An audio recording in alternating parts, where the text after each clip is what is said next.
In this video, I will show you how to use the law of sines to solve a pretty tricky word problem.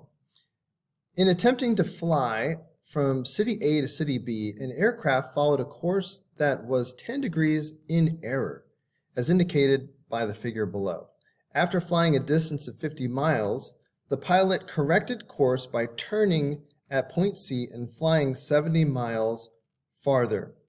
If the constant speed of the aircraft was 250 miles per hour, how much time was lost due to this error? Well, we really are going to do this problem in two different stages. First, we're going to find the distance from city A to city B if the pilot had flown on the correct plan. In other words, we need to solve this triangle.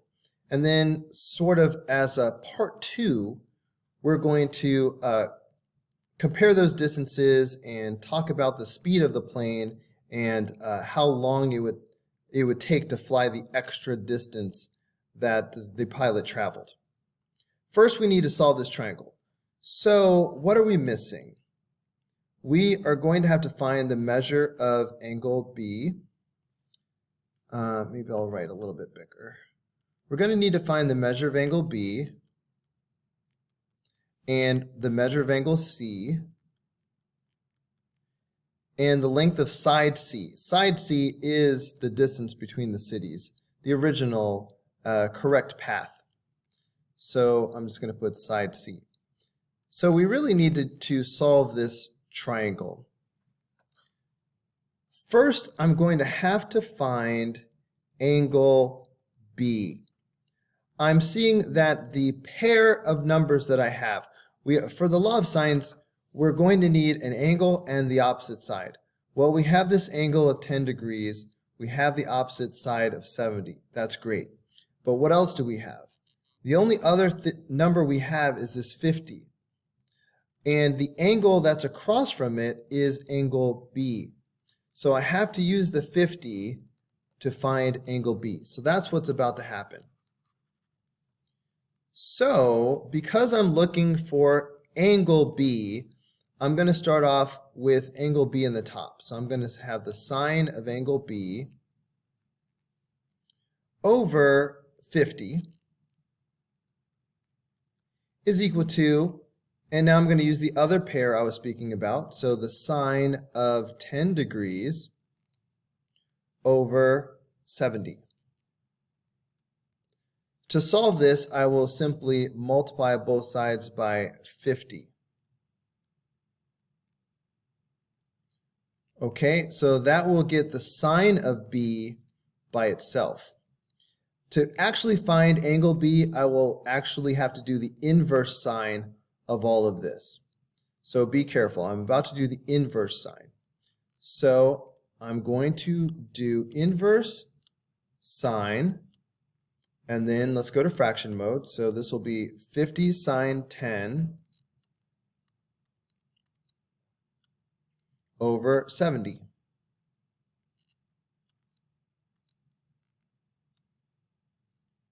So this is the measure of angle B, 7.12 degrees.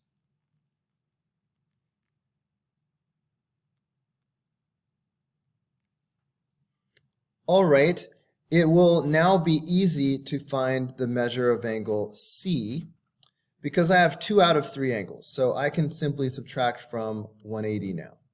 So I can do 180 minus the 10 degrees that we were given right from the start, and now minus the 7.12 degrees. So I am getting 162.88. So I have 162.88 degrees for the measure of angle C. So now it's time to find the measure of side C. So I'm going to just use the law of sines again. So this time I'm looking for side C. I think I'll switch to red. So I'm looking for side C, so I'm going to put C in the top. So I'm going to need to do C, which is really right here, over the sine of C. we already know that's 162.88. So I'm going to do c over the sine of 162.88. For the other fraction, I'm going to use the same numbers as before, but this time I'm putting sides in the top. So 70 over the sine of 10. In order to get side c by itself, I need to multiply both sides by the sine of 162.88.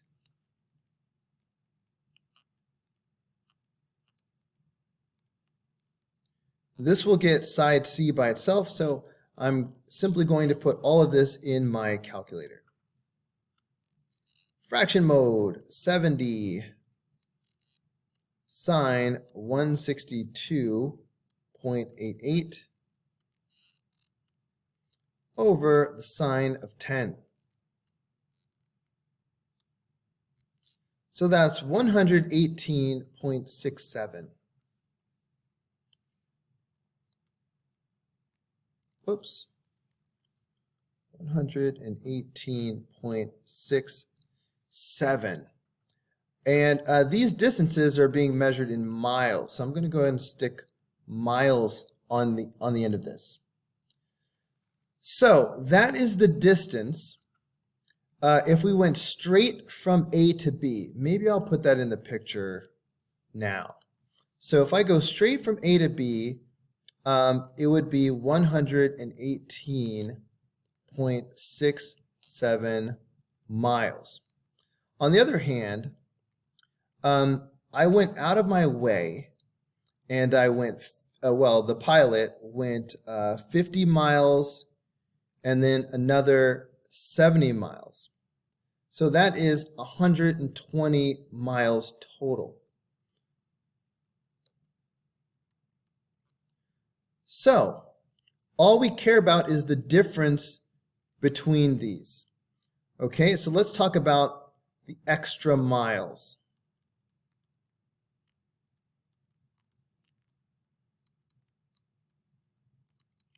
Obviously, the pilot flew extra miles represented by the difference between these two. So if I do 120 minus 118.67, the pilot flew an extra 1.33 miles.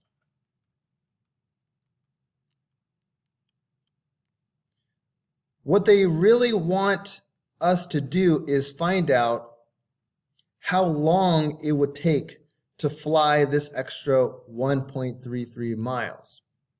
So it can't be very much. This is going to be a very, very small amount of time because compared to the distances that we're talking about, 120 miles and 118 miles, 1.33 miles is a tiny distance. So the question is, how many, at 250 miles per hour, how much time is lost due to this error? Well, that's just going to be however long it takes to fly the extra 1.33 miles. So how long does it take to fly 1.33 miles? So I'm going to just do a little bit of unit conversion. So let's start off with 1.33 miles. Okay, I want to convert this into hours. And the way I will do that is I will multiply by the speed. So the aircraft is traveling 250 miles per hour. So that is a unit that I can use to convert. So 250 miles per hour. All right. So I could either write that as 250 miles over 1 hour, or I could write it as 1 hour over 250 miles.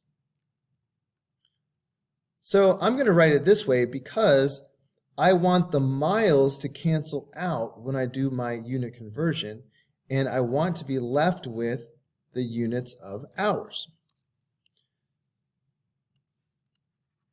So this is pretty simple. In the end, all I'm doing is I'm dividing 1.33 by 250. And this should give me the number of hours. So like I said, I told you this was going to be a very, very small number. Okay, in fact, our rounding to 2 decimal places won't really work out. So we're going to keep some extra decimal places. Okay, so if we divide 1.33 divided by 250,